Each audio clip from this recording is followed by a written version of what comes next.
ஆஸ்திரேலியாவின் மெல்பர்ன் நகரில் இந்திய வம்சாவளியினரிடையே தமிழில் வணக்கம் என கூறி உரையை தொடங்கிய பிரதமர் மோடி. நிகழ்ச்சிக்கு வருகை தந்த ஆஸ்திரேலிய பிரதமர் ஆல்பனீஸ் மற்றும் பிரதமர் மோடிக்கு ஆயிரக்கணக்கானோர் உற்சாக வரவேற்பு. வணக்கம் மெல்பர்ன். நமஸ்கார் mates.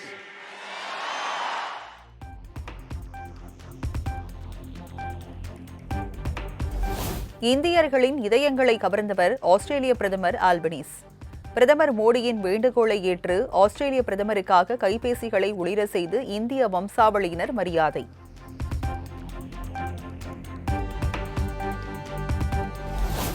விளையாட்டுத் துறையில் இந்தியா ஆஸ்திரேலியா இடையேயான நல்லுறவு இனிவரும் காலங்களில் மேலும் விரிவடையும். 2030 காமன்வெல்த் போட்டிகளை இந்தியா நடத்த உள்ளதாகவும் 2036 ஒலிம்பிக் போட்டிகளை நடத்தும் போட்டியாளராக இந்தியா திகழ்கிறது என்றும் பிரதமர் மோடி பெருமிதம்.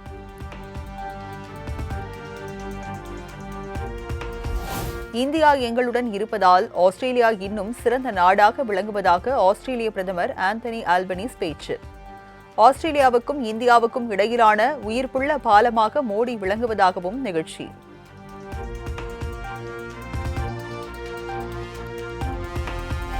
ஆஸ்திரேலியாவின் மெல்பர்ன் நகரின் மார்வெல் மைதானத்தில் வெளிநாடு வாழ் இந்தியர்கள் முன்னிலையில் பேச்சு. பிரதமர் நரேந்திர மோடியின் வேண்டுகோளுக்கு இணங்க இந்தியர்கள் பிளாஷ் லைட்டுகளை ஒளிர செய்து வரவேற்பு.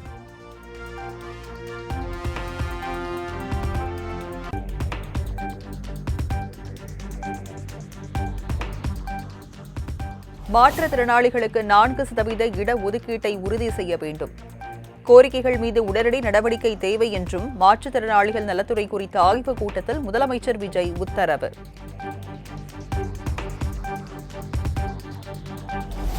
மகளிர் உரிமைத் தொகை கோரி தற்போது புதிதாக யாரும் விண்ணப்பிக்க வேண்டாம்.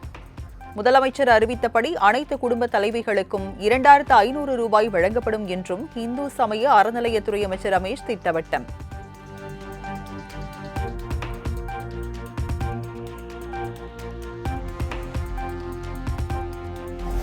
சென்னை குற்றப்பிரிவு டிஐஜியாக இருந்த வருண்குமார் ஈரோடு சிறப்பு அதிரடிப்படைக்கு மாற்றம் செய்து தமிழக அரசு உத்தரவு. சென்னை குற்றப்பிரிவு டிஐஜியாக விக்ரமன் ஐபிஎஸ், பள்ளிக்கரணை தாம்பரம் துணை ஆணையராக ரகுபதி ஆகியோர் நியமனம்.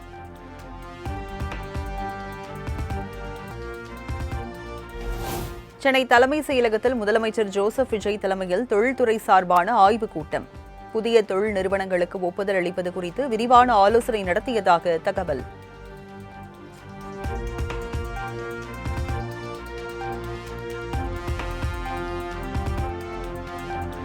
நெல்லை கங்கை கொண்டான் தொழிற் பூங்காவில் சுமார் 15,000 கோடி முதலீட்டில் மின்கல ஆற்றல் சேமிப்பு அமைப்பு உற்பத்தி ஆலைக்கான புரிந்துணர்வு ஒப்பந்தம்.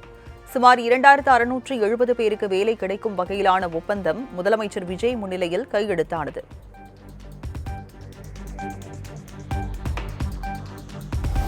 நாளை கரூர் செல்கிறார் முதலமைச்சர் ஜோசப் விஜய். மக்கள் சந்திப்பு நிகழ்ச்சி நடைபெறவுள்ள மைதானத்தில் தற்காலிக கூடாரம் அமைக்கும் பணிகள் தீவிரம்.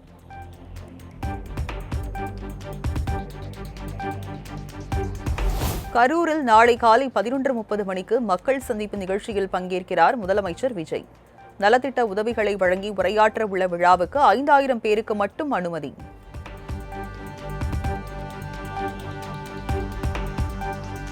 கரூரில் நாளை நடைபெறும் விழாவில் 32 பேருக்கு கருணை அடிப்படையில் பணியாணை வழங்குகிறார் முதலமைச்சர் விஜய். பல்வேறு அரசு துறைகளின் கீழ் பணியாற்றும் வகையில் 32 நபர்களுக்கு பணியாணை வழங்குகிறார்.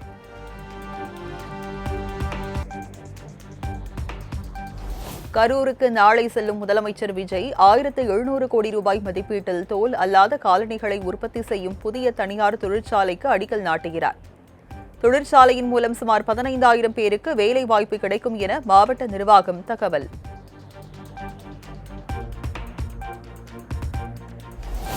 கரூரில் முதலமைச்சர் விஜய் நாளை ரோட் ஷோ செல்ல திட்டமிட்டுள்ளதாக தகவல். மாநகர் பகுதியில் சாலையின் இருபுறமும் தடுப்புகள் அமைக்கும் பணிகள் மும்முரம்.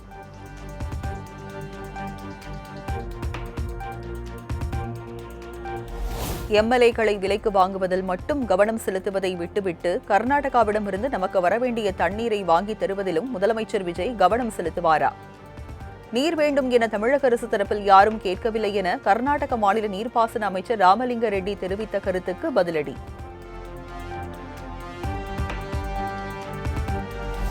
காவிரி நீர் விவகாரத்தில் கர்நாடக காங்கிரஸை எச்சரிக்க தாவேக அரசின் முதலமைச்சர் தயாரா என எடப்பாடி பழனிசாமி சவால். ஜூன் ஜூலையில் கர்நாடக தமிழகத்திற்கு தர வேண்டிய பங்கு நீரை பெற்றுத்தர முதல்வர் விஜய் நடவடிக்கை எடுக்க வேண்டும் என்றும் வலியுறுத்தல்.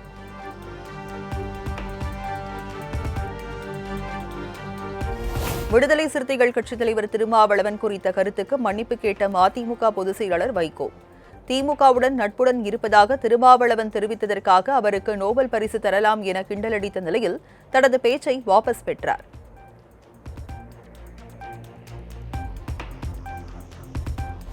நடந்து முடிந்த சட்டமன்ற தேர்தலில் போட்டியிடாமல் புறக்கணித்து விடலாமா என்றெல்லாம் நினைத்ததாக மதிமுக பொதுச் செயலாளர் வைகோ பேச்சு.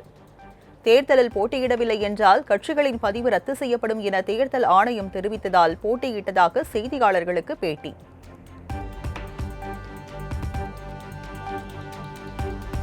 மேலாண்மை ஆணையம் உத்தரவிடவில்லை என கூறி தண்ணீர் தர முடியாது என கர்நாடக நீர்ப்பாசனத்துறை அமைச்சர் ராமலிங்க ரெட்டி சொல்வது வடிகட்டிய பொய். காங்கிரஸ் ஆட்சியாளர்கள் கர்நாடகாவை நிர்வகிப்பது நாட்டின் சாபக்கேடு என்றும் இபிஎஸ் கடும் விமர்சனம்.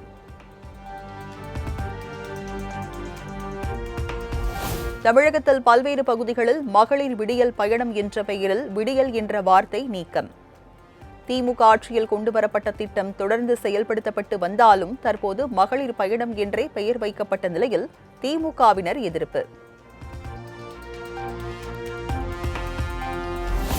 சென்னை அதிமுக தலைமை அலுவலகத்தில் தேர்தல் தோல்வி குறித்து கிருஷ்ணகிரி, தருமபுரி நிர்வாகிகளுடன் அதிமுக பொதுச் செயலாளர் எடப்பாடி பழனிசாமி ஆலோசனை. கூட்டத்தை முன்னாள் அமைச்சரும் ஒசூர் தொகுதி எம்எல்ஏவுமான பாலகிருஷ்ண ரெட்டி புறக்கணித்ததால் அதிமுகவுக்குள் சலசலப்பு.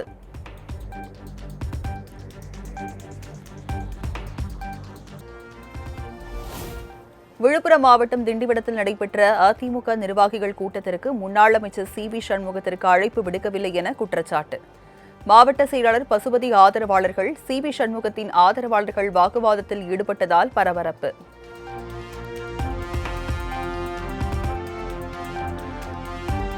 சட்டமன்ற உறுப்பினர் பதவியை ராஜினாமா செய்த அதிமுக எம்எல்ஏக்கள் ஜெயக்குமார், சத்யபாமா, மரகத குமரவேல் ஆகியோர் சபாநாயகர் ஜே.சி.டி. பிரபாகருடன் சந்திப்பு. எழுத்துப்பூர்வமாக கேட்கப்பட்ட கேள்விகளுக்கு மூவரும் கைப்பட எழுதி விளக்கமளித்துள்ளதாக தகவல்.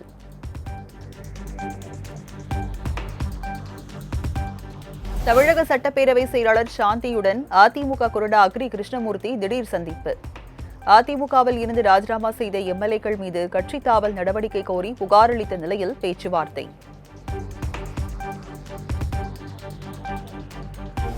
அதிமுகவில் இருந்து 2 பேர் போனால் கட்சி அழிந்து போய்விடாது என முன்னாள் அமைச்சர் ஆர்.பி. உதயகுமார் பேச்சு. வரப்போகும் இடைத்தேர்தலில் மக்கள் நிழல் எது, நிஜம் எது என கண்டறிவார்கள் என்றும் நம்பிக்கை.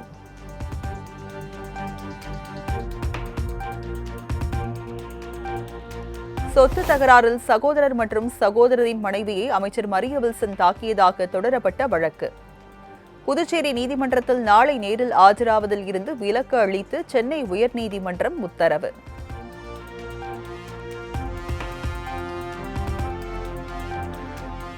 தமிழகத்தில் உள்ள அரசு பள்ளிகளில் போதுமான கழிவறை வசதி உள்ளதா என பள்ளிக்கல்வித்துறைக்கு உயர்நீதிமன்ற மதுரை கிளை கேள்வி. அரசு பள்ளிகளில் தூய்மை பணியாளர்கள் பணியமர்த்தப்பட்டுள்ளார்களா என்பது உள்ளிட்ட விவரங்களை தாக்கல் செய்ய உத்தரவு.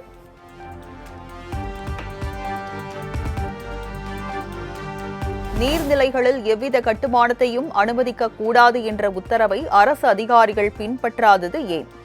மதுரை மாட்டுத்தாவணி பேருந்து நிலையம் அருகே கண்மாய் நீர்நிலை பகுதியில் பேருந்து நிழற்குடை அமைக்க தடை விதித்து உயர்நீதிமன்ற மதுரை கிளை உத்தரவு.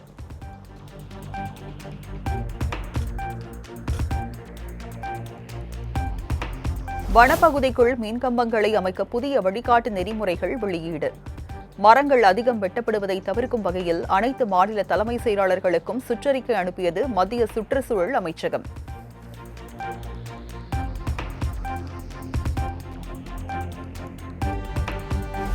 சென்னையில் தங்கத்தின் விலை காலையில் சவரனுக்கு 240 ரூபாய் குறைந்த நிலையில் மாலையில் 800 ரூபாய் உயர்வு.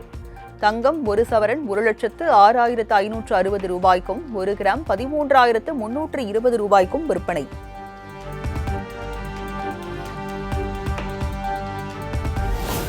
திருவள்ளூர் மாவட்டம் பொன்னேரி அருகே தனியாருக்கு சொந்தமான ஹார்ட்வேர்ஸ் கடையில் திடீர் தீ விபத்து. பெயிண்ட் உள்ளிட்ட மூலப்பொருட்கள் கொழுந்துவிட்டு எரிந்த நிலையில் தீயை அணைக்கும் பணியில் வீரர்கள் தீவிரம்.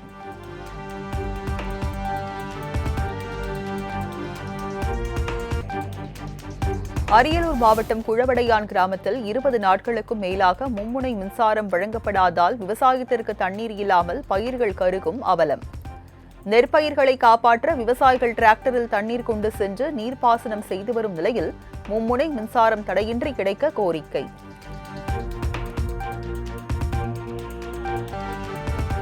மேட்டுப்பாளையம் பில்லூர் அணையில் இருந்து 3வது நாளாக வினாடிக்கு 6000 கன அடி நீர் வெளியேற்றம். அணையில் இருந்து அதிகப்படியான தண்ணீர் திறக்கப்படுவதால் பவானி ஆற்றில் திடீர் வெள்ளப்பெருக்கு.